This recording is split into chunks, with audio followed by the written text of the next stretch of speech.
Dude, we are going to energise the country. Stop Brexit. No more Mr. Nice Guy. Another future's possible, but we've got to fight for it. Order! Hello and welcome to the Debated podcast. As always, I'm your host, Will. And in this episode, I'm delighted to be joined by Rosemary Sexton, who is a Green Party councillor for Shirley West on Solihull Metropolitan Borough Council and is standing to be leader of the Green Party in England and Wales. Welcome to the podcast. Hello there. How are you doing? Great. Glad to have you on. So the first question that I'd like to ask is, what made you decide to stand to be leader of the Green Party? So it's an idea that I've been toying with for a little while. And I think in particular, the way I saw it is that Green Party's at a bit of a transition point. We've come a long way in the last few years. And compared to where we were, even when I joined the party in 2015, things have moved on a lot. And we're now accepted as the fourth party of English politics. And we get quite a lot of airtime in the media now, and people are starting to recognise us a lot more. And that's really good. I mean, the progress is fantastic. But the way I see it is that in order to take the next step to becoming a mainstream political party and taking political power in our own right, I think we need to make some changes. And I think there are some things that we need to focus on.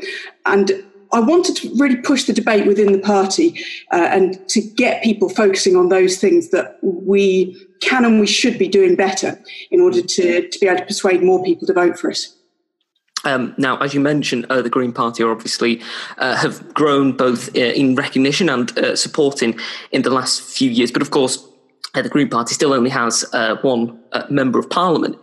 If you were to become leader of the Green Party in England and Wales, what do you think would be the best way to ensure that the Greens had more representatives at Westminster? So I think there's three things that we need to focus on. And this has been the crux of my campaign, is that I think we need to focus on becoming more inclusive as a party.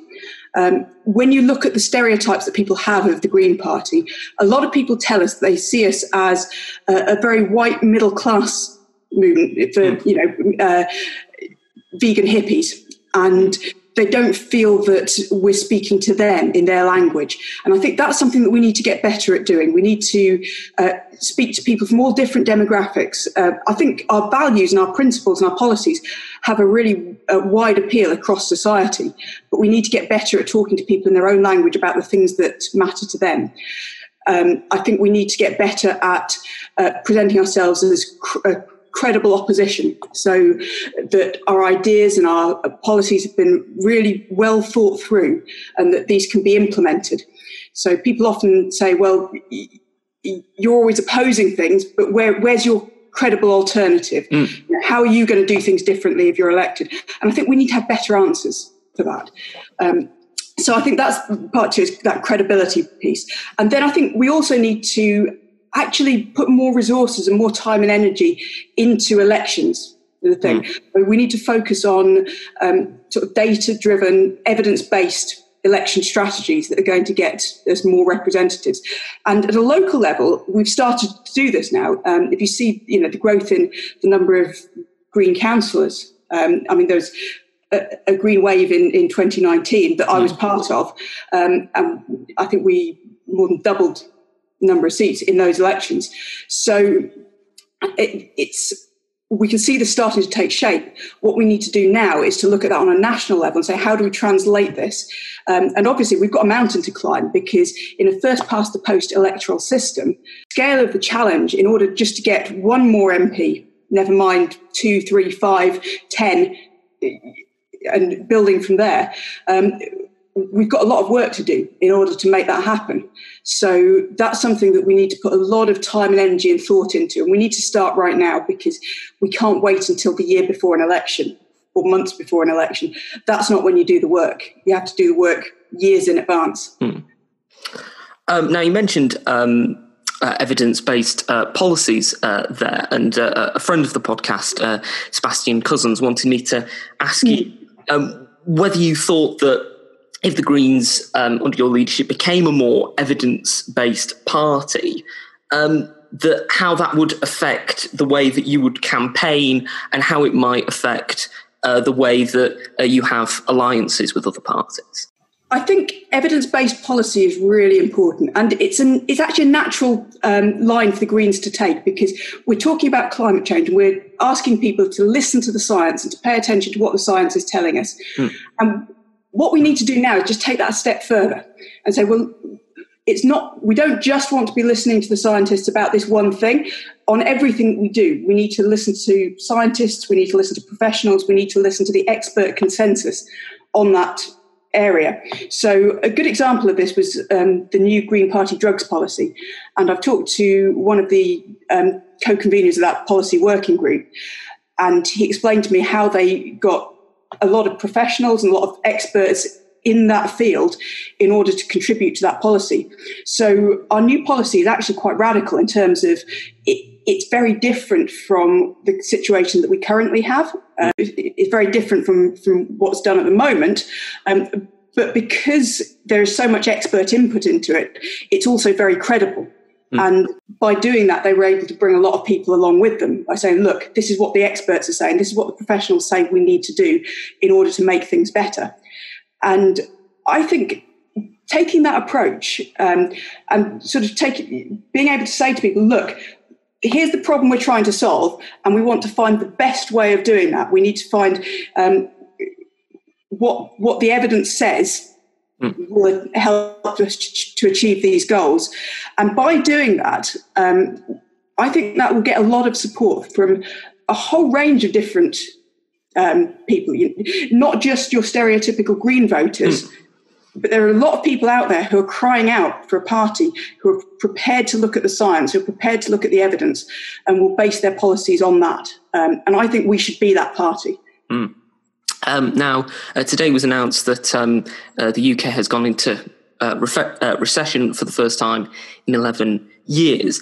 Now, one of the things that has been argued by Green politicians across the world has been for a Green New Deal, which would help with the environmental sector and help with the economy and creating more jobs that are based in green industries. Do you think that, given that we are in a recession now, and we've seen the biggest loss in GDP in Europe in the past couple of months, that it's important to focus on new jobs in green industries? Absolutely. And I mean, there's no better time to do it than right now. Is not only are we crying out for that investment in terms of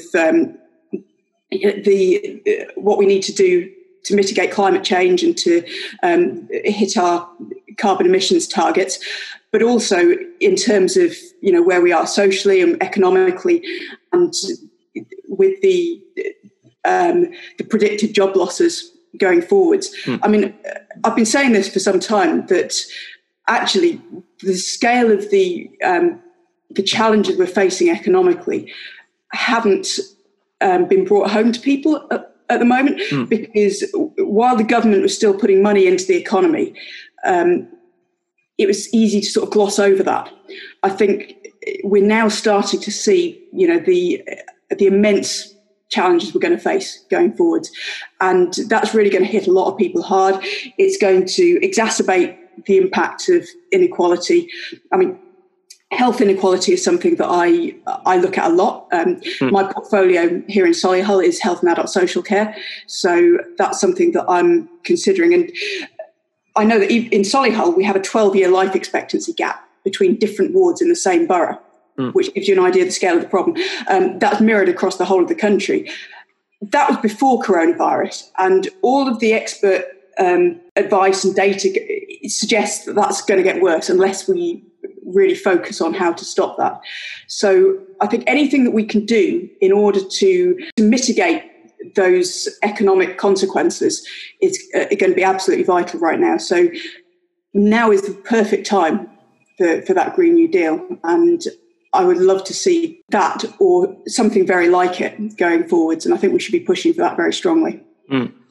To what extent do you think people are changing their mind about the environment and the extent of climate change? Because, of course, we're seeing year on year summers in Britain getting warmer and warmer and warmer, and people are experiencing this firsthand. Do you think that this is making people realise the extent to which climate change is affecting their day-to-day lives? I think more and more we're seeing people waking up to the realities of that climate change. And I think in a lot of cases, it's not that people weren't aware that this was a problem. It's not that people don't know about it. And it's not that people don't acknowledge it as a real threat.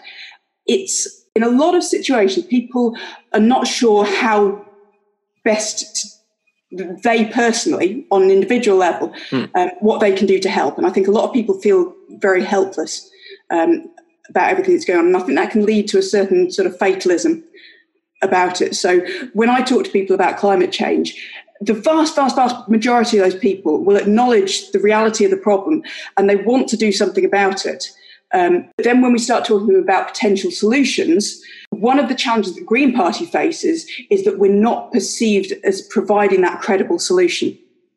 So people will sometimes say, I agree with everything the Greens are saying about the climate and about the environment, and I really support that. But I don't trust them to govern.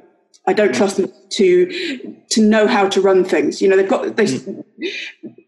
great. They say some really good things. They've got some good ideas. But when it comes to, you know, putting the cross in that box, you know, people have second thoughts.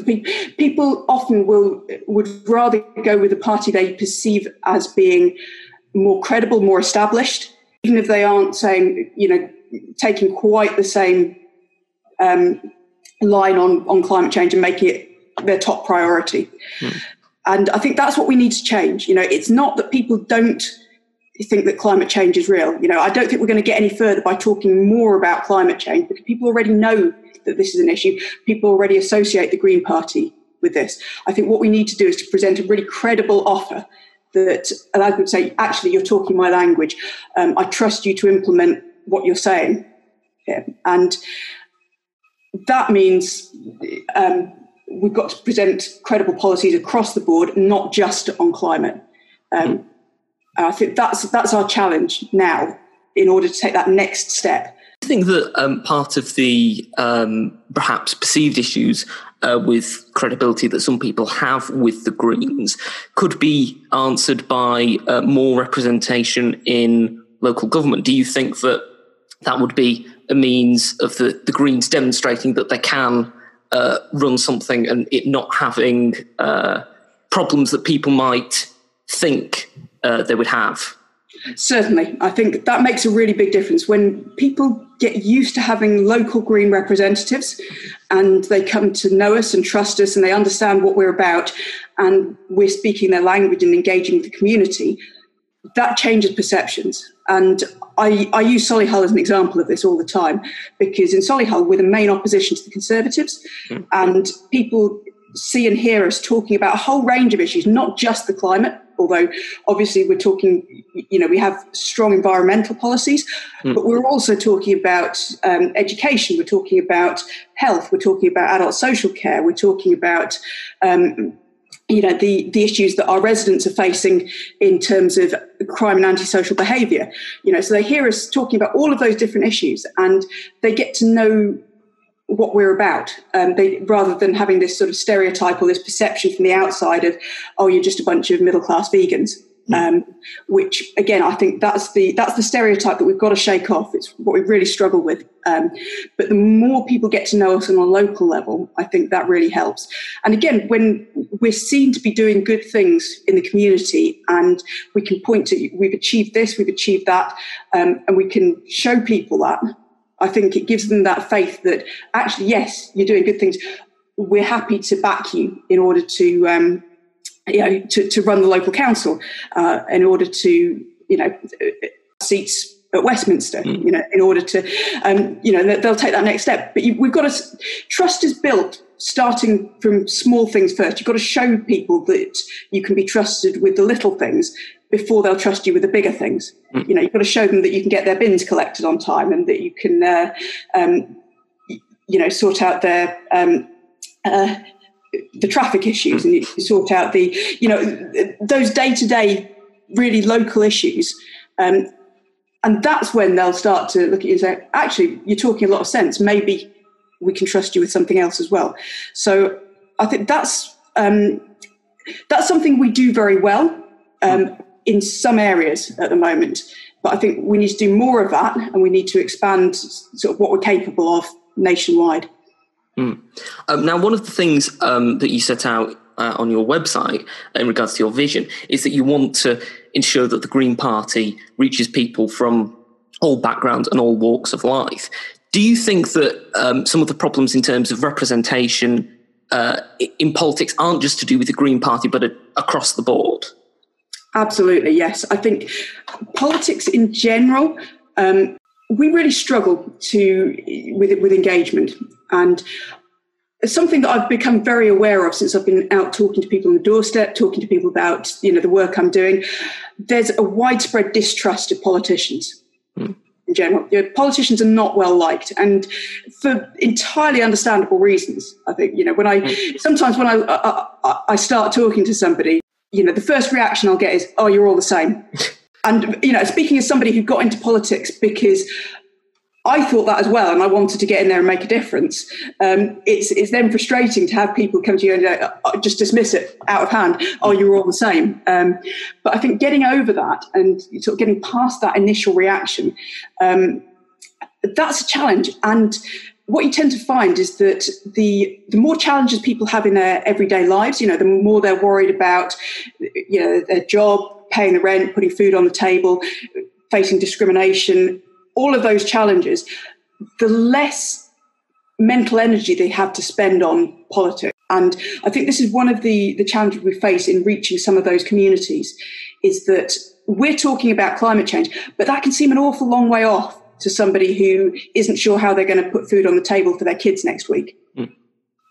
So this is why I keep saying, well, we've got to be talking the language of the people we want to represent, and we've got to be acknowledging the very real concerns and issues they face and understanding the position they're coming from.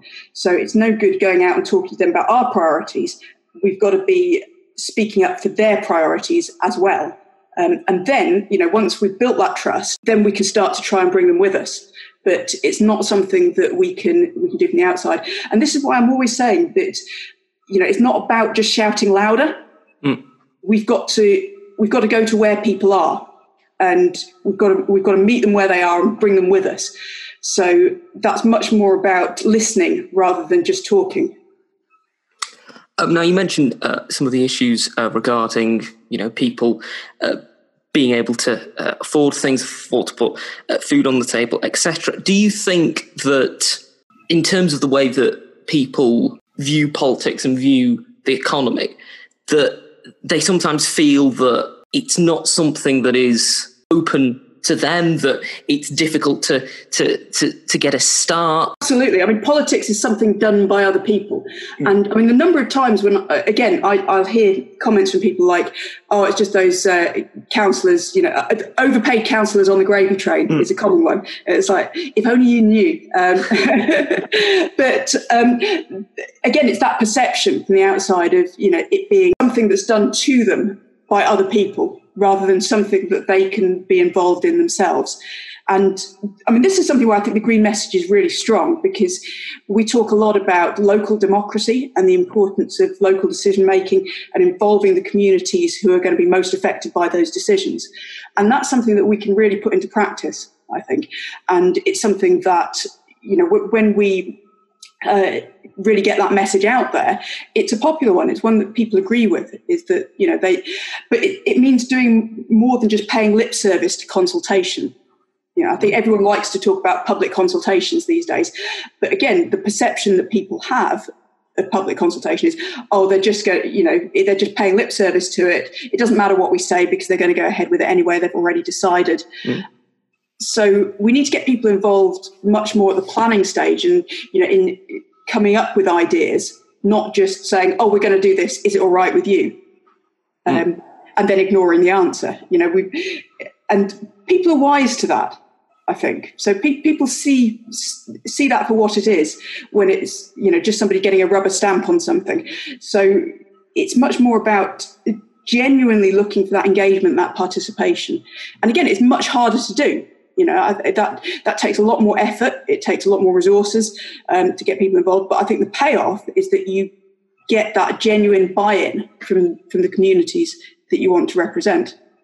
Now, of course, we've been talking quite a bit about local government, and next year we will be seeing local elections in England and Wales, and obviously elections in Scotland and Assembly elections in Wales as well. If you are elected leader of the Green Party in England and Wales, what will be your main focus during these elections? What will you see as particular areas that you want to target in terms of presentation and that kind of thing? So we've got a system that works very well at a local level, and in areas like, again, Solihull is one of our flagship areas in terms of those local elections, and we're in a position here where we're now looking to try to take control of the council. So over the next couple of election cycles, that's the plan. And there's a few other places in the country where we're in a position to do that. Obviously Brighton have just taken over now, and they'll be looking to consolidate that position in their next election cycle, which I don't think is next year. So again, it's sort of looking at that on an area by area basis. I think when we're talking to people about local politics, their priorities tend to be very different from talking about national politics. And they want somebody who's going to represent those real local interests. So, they're interested in bin collections and potholes and parking. And we need to make sure that when we engage with people locally, we are talking about those local priorities. That's not to say that we can't be talking about things like climate change as well, because obviously that's important. And that's something that the policies on a local level have power to influence, because when we look at things like local walking and cycling strategies, for example, that are often decided at that local council level, that's an area where we can have some really strong input. So it's sort of balancing those sort of higher level priorities with the things that are going on in the local area as well. And that's something that sort of local parties are best placed to lead on. The job of the national party, I think, is to support those regionals and to go around and say to them, look, what support do you need? What can we do to help? And in terms of messaging, what messaging is going to be helpful coming out from national government to support those local campaigns. So that would be something that I would be looking at. There's been a lot of talk about the Welsh elections as well, and we'd really love to get our first Welsh Assembly member. So that's something that I know is an ongoing priority, is something that they'll be looking at.